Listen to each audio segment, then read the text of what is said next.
गुरुर्ब्रह्मा गुरुर्विष्णु गुरुर्देवो महेश्वरा गुरु साक्षात परम ब्रह्मा तस्मै श्री गुरवे नमः। अर्थात गुरु ही ब्रह्मा है, गुरु ही विष्णु है और गुरु ही भगवान शंकर है। गुरु ही साक्षात पर ब्रह्म है। मैं ऐसे गुरु को प्रणाम करती हूँ। आषाढ़ माह की पूर्णिमा को गुरु पूर्णिमा कहा जाता है, जिसमें गुरुओं का पूजन किया जाता है। गुरु पूर्णिमा के पर्व को व्यास पूर्णिमा के नाम से भी जाना जाता है। इस दिन महाभारत और चारों वेदों की रचना करने वाले वेद व्यास जी की पूजा करने की परंपरा है। यह पर्व अपने आराध्य गुरु को श्रद्धा अर्पित करने का महापर्व है। आध्यात्मिक गुरु ओशो ने गुरु पूर्णिमा का बहुत ही अच्छा महत्व बताया है और इस दिन वह एक सूफी कहानी भी हम सभी के साथ साझा करते हैं। वह कहते हैं कि गुरु शब्द दो अक्षर से बना है, गु और रू। उन्होंने बताया ये दोनों अक्षर संस्कृत से लिए गए हैं, जिसमें गु का अर्थ होता है अंधकार और रू का अर्थ होता है जो आपके जीवन से उस अंधकार को मिटाता है, उसे गुरु कहा गया है। मिश्र के रहस्यवादी कहते हैं, जब शिष्य तैयार हो जाता है तब गुरु प्रकट हो जाता है। गुरु के लिए तो ये पूरी तरह से होशपूर्ण बात है। आध्यात्मिक गुरु ओशो सूफी कहानी कहते हुए इसे समझाने में हमारी सहायता करते हैं। वे कहते हैं कि सत्य को जानने की गहन अभिप्सा में एक युवक ने अपने परिवार, अपने संसार को त्याग दिया और गुरु की खोज में निकला। जब वह नगर के बाहर निकल रहा था तब उसने एक वृद्ध को देखा। उसकी आयु लगभग 60 वर्ष रही होगी और वह एक वृक्ष के नीचे बैठा हुआ था। वह इतना शांत, आनंदित और चुंबकीय आकर्षण वाला था कि युवक अपने आप उसकी ओर खिंचा चला गया। वह उसके समीप पहुंचकर बोला, मैं एक गुरु की तलाश में हूँ। मैं आपके ज्ञान की सुगंध को अनुभव कर सकता हूँ। शायद आप मुझे बता सकेंगे कि मुझे कहाँ जाना चाहिए व गुरु की कसौटी क्या है।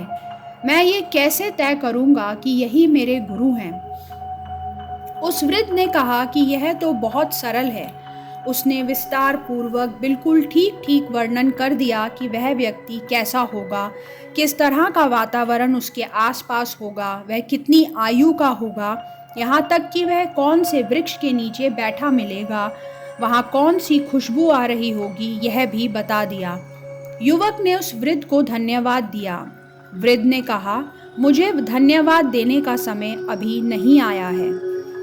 30 साल तक वह रेगिस्तान, जंगलों, पहाड़ों में गुरु की तलाश करता रहा, पर वह कसौटियाँ कभी भी पूरी ना हो सकी। थक कर पूरी तरह से निराश होकर वह युवक अपने गांव वापस लौटा।